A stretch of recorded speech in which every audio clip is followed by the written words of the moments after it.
because I have no fucking self-control.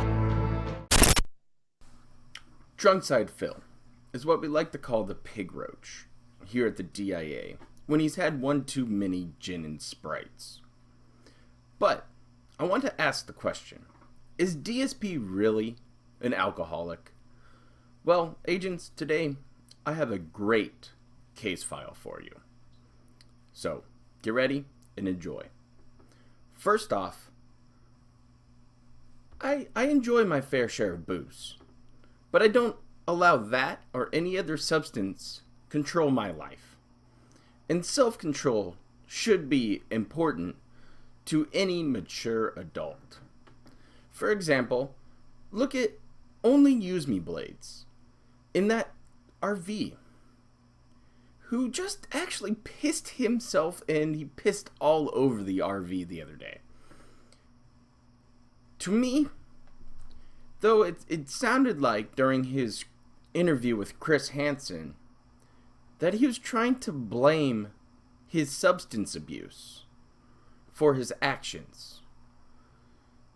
And DSP has blamed his actions on alcohol too.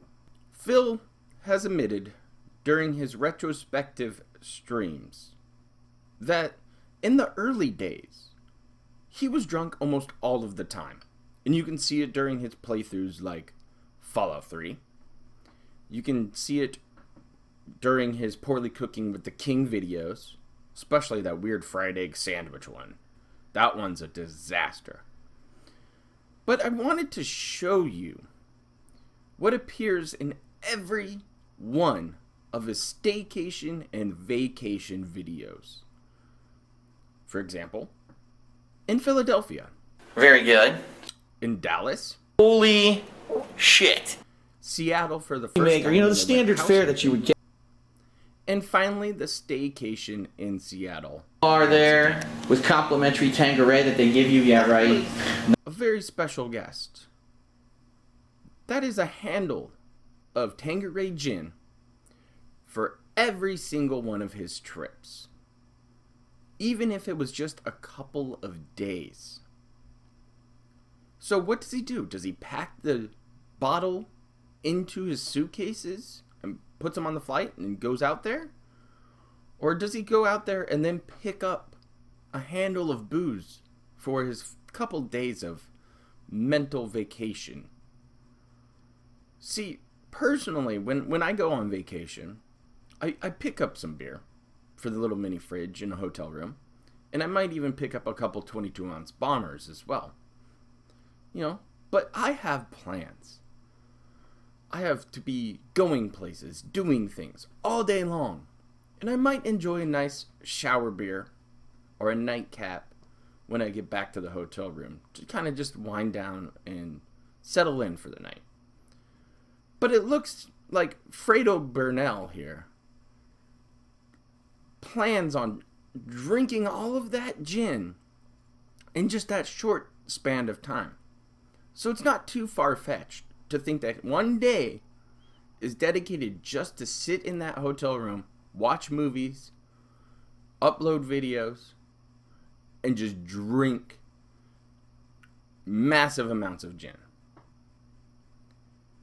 See, the thing is that I'm sure he's going to do this once again when him and Kat go to their special staycation for Kat's birthday later on this week. You know, Thursday, Friday. So, yet again, that trusty bottle of Tanqueray gin will be there in that hotel room come Thursday night. I don't have a doubt about it. Look at all the evidence I just presented you. Go ahead, Fredo. Debunk that, buddy. But DSP has a problem here. His drinking affects him at a professional level too. See, he drinks when he gets off a stream, and he ends up getting drunk and tweets out dumb stuff left and right. You can see it all the time.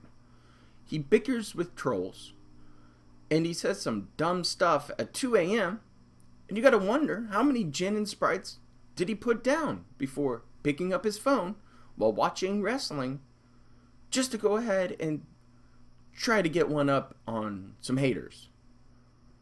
You know, after his long, hard work day, you know, hell, I would love to even find out that he has a drink in between streams during his break.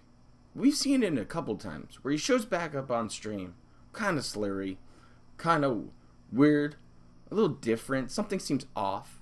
I wouldn't doubt it if he had a rough day stream, but that night stream's feeling a little better. He's feeling a little bit more loose. It couldn't be that he has, you know, a couple of drinks before he hops back on to get that interaction with his pay piggies. No.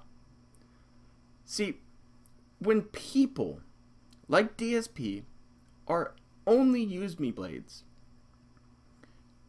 decide to go ahead and get drunk, they end up doing some really dumb stuff. And they do damage to other people. The issue is that someone like Only Use Me Blades on this RV trip is causing damage to other people. He's hurt, you know, the one female involved, which, yeah, sure you didn't grope her, guy. I'm sure you didn't touch her at all. Not by that video I saw. I saw some hand movement there, bud. Can't get out of this one. That's why Chris Hansen set you up so many times during that interview.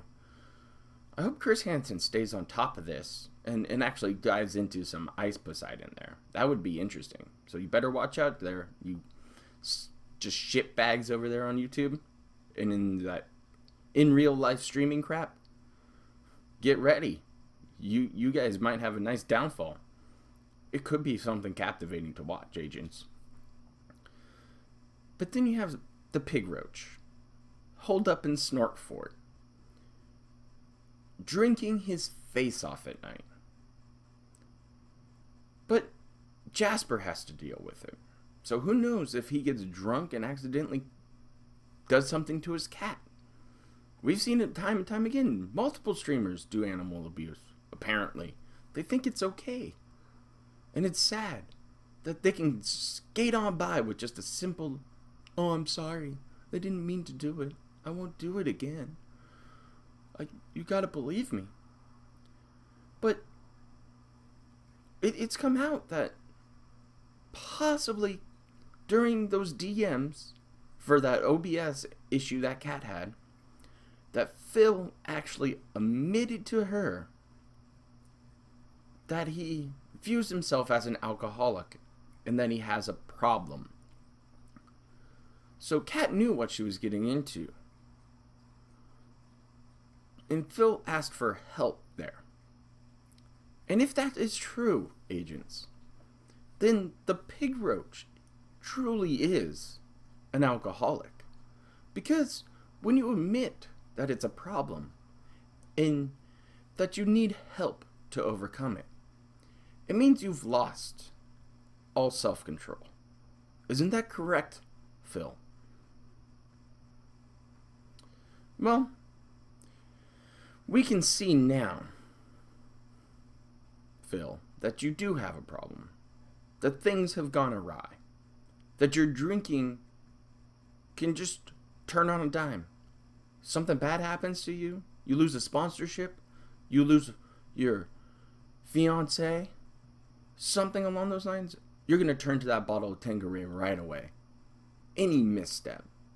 And that's no way to go about life. So maybe you should step out of the Snort Fort and go to an AA meeting. Go check yourself into some rehab. Maybe you should go ahead and take care of your alcohol problem, Phil, before it gets worse. Because that's the only way it goes, is it gets worse. And you start showing up to work drunk. You start driving drunk. You start doing all this other stuff. Because, well, the booze helps me to relax. You throw out excuse after excuse. And before you know it, you're like Only Use Me Blades. up to your eyeballs in shit and you can't find a way out. So therefore you self-destruct even more. Will that be the downfall to Philip Burnell? Only time will tell, agents. But thank you for being part of the DIA. We are very close to having 300 agents here at the DIA. And I know out there are some good Samaritans listening to me talk right now who would like to become shit. I lost my train of thought. Whatever. Agents, thank you for being part of the DIA. We are almost 300 strong now. And I know that out there are some good Samaritans who would like to become an agent. Well, all you have to do is hit that subscribe button. It's really that easy. And then check the gift shop on your way out. That's right, the gift shop is open. The link is in the description below if you want to go check it out. We got some stickers up there and a couple shirts. We're working on new designs every day now because it's something fun and interesting for me to do, to expand on this all. And if you enjoyed this file, please drop a like and leave a comment. Also, have a great holiday weekend. Please don't drink and drive, agents, and stay safe out there. And I'll see you in early next week for an agent update about a certain RV trip, because it's a captivating dumpster fire that I think needs to be talked about. So until then, agents, have a good one, be safe out there, and don't get too drunk.